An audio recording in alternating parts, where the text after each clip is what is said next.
A paz do Senhor a todos que nos acompanham. Que alegria ter vocês aqui com a gente para mais esse tempo de estudo, de conversa.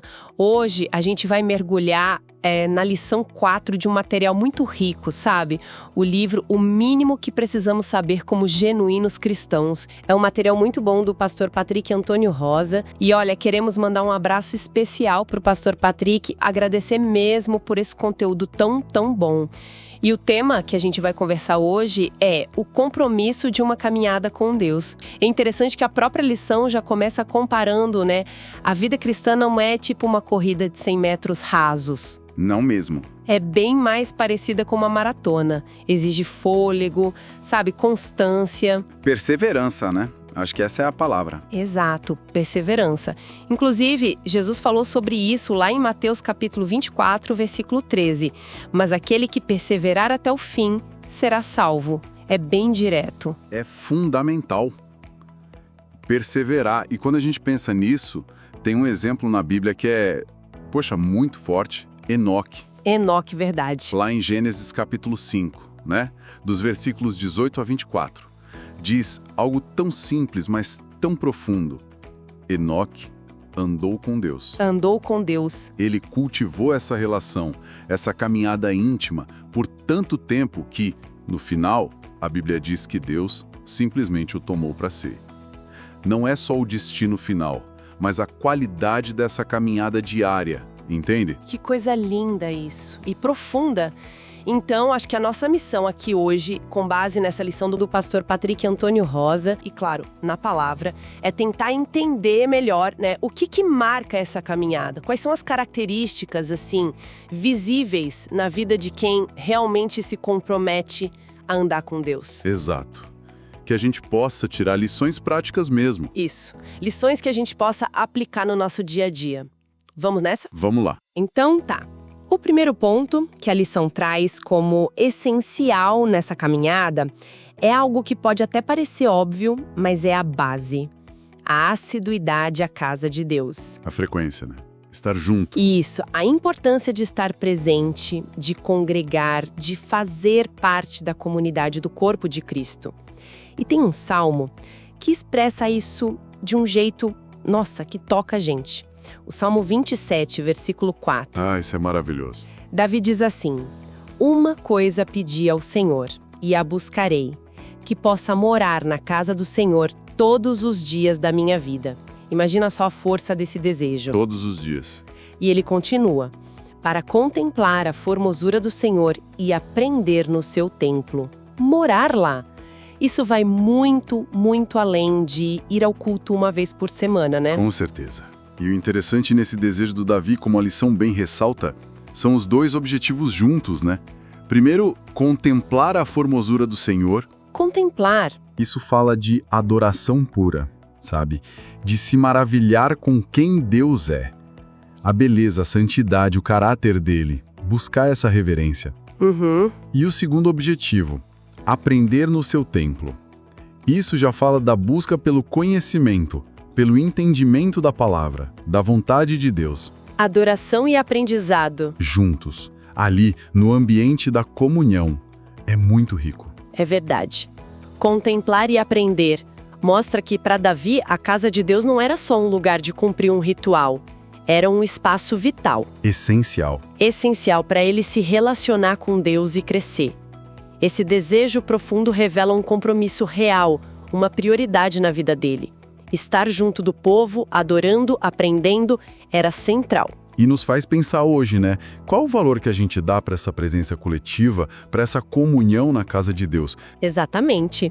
E essa busca por estar na casa de Deus, como Davi queria, leva a gente a pensar em como a gente alimenta essa relação no particular, né? No dia a dia. Sim, porque a caminhada é passo a passo. É aí que a lição entra na segunda característica-chave. O zelo pela vida devocional. Isso. A vida devocional é como se fosse o combustível pessoal dessa caminhada, né? O cuidado íntimo, diário, com o nosso relacionamento com Deus. E a lição destaca algumas práticas, algumas disciplinas espirituais que ajudam a cultivar esse zelo. Ferramentas importantes. A primeira delas, talvez a mais conhecida, é a oração.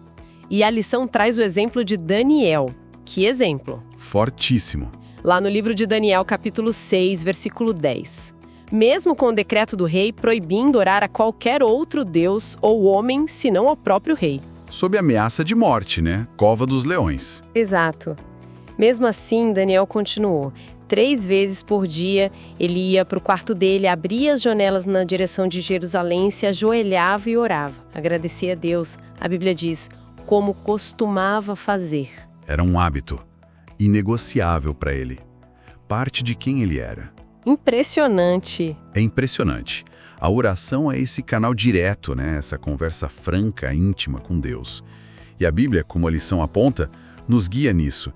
Tem 3 pontos ali que são, assim, vitais. Quais são? Primeiro, orar sempre em nome de Jesus. Ele mesmo ensinou isso várias vezes.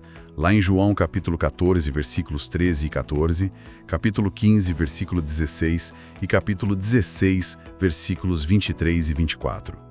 É por meio de Jesus que a gente acessa ao Pai. Entendi. Em nome de Jesus. Segundo, a constância. Paulo fala em 1 Tessalonicenses, capítulo 5, versículo 17. Orai sem cessar. Sem cessar, como assim? Claro que não é ficar falando palavras o tempo todo, né? Mas talvez cultivar essa consciência da presença de Deus. Sabe, um diálogo constante no coração, uma atitude de depender dele em tudo que a gente faz. Uma conexão contínua. Isso. E terceiro, a confiança. A certeza de que Deus ouve a nossa oração quando ela está alinhada com a vontade dele. 1 João, capítulo 5, versículo 14, nos dá essa segurança. Não é pedir qualquer coisa, mas buscar a vontade dele. E essa conexão pela oração tem um resultado muito prático, né? Na nossa luta do dia a dia. Sem dúvida. Jesus ligou as 2 coisas lá em Mateus capítulo 26, versículo 41. No Getsêmani, ele disse, vigiai e orai para que não entreis em tentação. Vigiar e orar. A oração nos mantém despertos, conectados com a força que a gente precisa para resistir, né? Para as pressões, para os desafios. É como uma ferramenta de proteção mesmo. Um escudo espiritual. Isso. E seguindo nessas práticas devocionais, a lição fala do jejum. O jejum. A gente vê isso bastante no Antigo Testamento, né? Como o exemplo de Esdras, capítulo 8, versículo 21. O povo jejuou buscando proteção para uma viagem. Sim, momentos específicos de busca intensa. E no Novo Testamento também.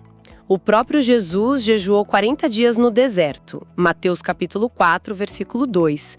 E ele indicou que o jejum seria necessário em certas situações, como lá em Marcos capítulo 9, versículo 29. Exato. Às vezes parece uma prática um pouco mais distante para a gente hoje, será? Pode parecer, mas a essência do jejum, como a lição explica bem, continua super relevante. Ele tem propósitos claros, sabe? Primeiro, é um jeito poderoso de dizer, Deus, eu dependo totalmente de ti. Quando a gente abre mão de uma necessidade física básica, a gente declara que a nossa maior fome é espiritual, é Ele. Reconhecer a dependência. Exato. Segundo, pode ser uma forma intensa de pedir o favor de Deus, a direção dele em momentos difíceis, de decisão. E terceiro, é um exercício de temperança. É escolher focar no espiritual, deixando o físico um pouco de lado, temporariamente. Não é para barganhar com Deus, tipo, eu jejuo e você me dá tal coisa. Não é uma troca. Não. É para alinhar o coração, a mente com ele de forma mais concentrada. Faz todo sentido visto assim. Dependência e foco. E a terceira prática que a lição destaca para essa vida devocional cuidadosa é a meditação na palavra de Deus. Essa é fundamental. O Salmo 1, lá no versículo 2, descreve o homem feliz, né? O bem-aventurado é aquele que tem prazer na lei do Senhor e na sua lei medita de dia e de noite. Dia e noite. Parece muito intenso isso. É intenso, mas talvez não do jeito que a gente imagina logo de cara. Meditar na palavra não é só ficar lendo a Bíblia o dia inteiro sem parar. Não é só ler. Não. É muito mais sobre pensar sobre ela. Refletir no que ela significa. É tipo ruminar os ensinamentos ao longo do dia, sabe? Ruminar. É. Conectar o que a gente vive, as decisões que a gente toma, o mundo que a gente vê, com o que a palavra diz. Deixa que ela vá moldando o nosso jeito de pensar, de enxergar a vida. Entendi. É mais profundo que só leitura. Muito mais. E a palavra tem um lugar central demais nessa caminhada, ela é poderosa. Jesus mesmo disse, lá em João capítulo 5, versículo 39, que as Escrituras falam dele, apontam para a vida eterna. Testemunho de Cristo. Exato. Em João capítulo 8, versículo 32, ele diz que conhecer a verdade da palavra nos liberta. A verdade liberta. E na oração sacerdotal, em João capítulo 17, versículo 17, ele pede ao Pai, santifica-os na verdade. A tua palavra é a verdade. Olha que forte. A palavra nos limpa, nos separa para Deus, nos transforma à imagem de Cristo. Nossa! Então, se envolver com a palavra não é só acumular informação na cabeça. É um processo de transformação de vida. Que maravilha! Liberdade, santificação. E tem um resultado prático disso, né? De amar a palavra, meditar nela. Algo que todo mundo busca, eu acho. Paz. Paz. Exatamente. O Salmo 119, versículo 165, garante isso.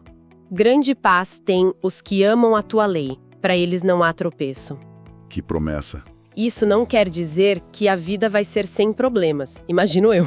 Não, claro que não. Mas talvez seja aquela estabilidade por dentro, sabe? Uma força que vem de Deus pela palavra dele, que ajuda a gente a passar pelos obstáculos sem cair, sem desmoronar. É como ter um chão firme, né? Mesmo na maratona da vida. Um chão firme, perfeito. Então olha só, já vimos. Presença na comunidade de fé, o zelo pessoal com oração, jejum, meditação na palavra. Mas a lição nos leva a um terceiro ponto, que parece que abraça tudo isso. Sim, ele meio que definiu o caráter, né? Exato. Define o caráter de quem caminha com Deus. É a busca por uma vida de consagração, a santidade. Santidade. Uma palavra forte. Isso nos leva à terceira característica marcante da caminhada com Deus apresentada no material. Uma vida de consagração, que a gente pode chamar também de santidade. A base bíblica é forte, como em Levítico capítulo 19, versículo 2, onde o próprio Deus ordena: santos sereis, porque eu, o Senhor vosso Deus, sou santo. Mas é crucial esclarecer, né, como o material faz. Isso não significa alcançar uma perfeição sem pecado aqui na Terra, certo? Exatamente. É fundamental não confundir santidade bíblica com perfeccionismo humano. A santidade ou consagração no sentido bíblico, como a lição define, significa essencialmente viver separado para Deus. É uma dedicação exclusiva a Ele.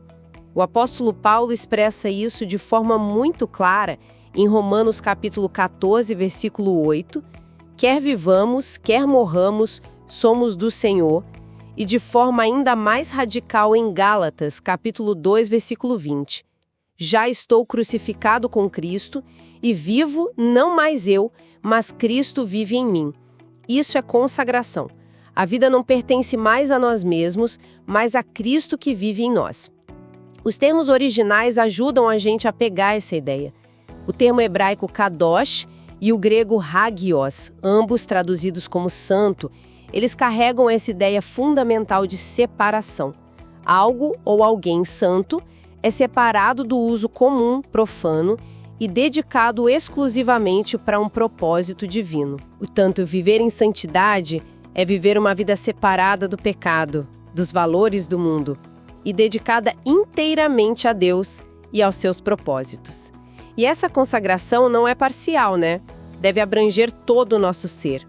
Paulo ora em 1 Tessalonicenses, capítulo 5, versículo 23, para que todo o vosso espírito e alma e corpo sejam plenamente conservados e irrepreensíveis para a vinda de nosso Senhor Jesus Cristo.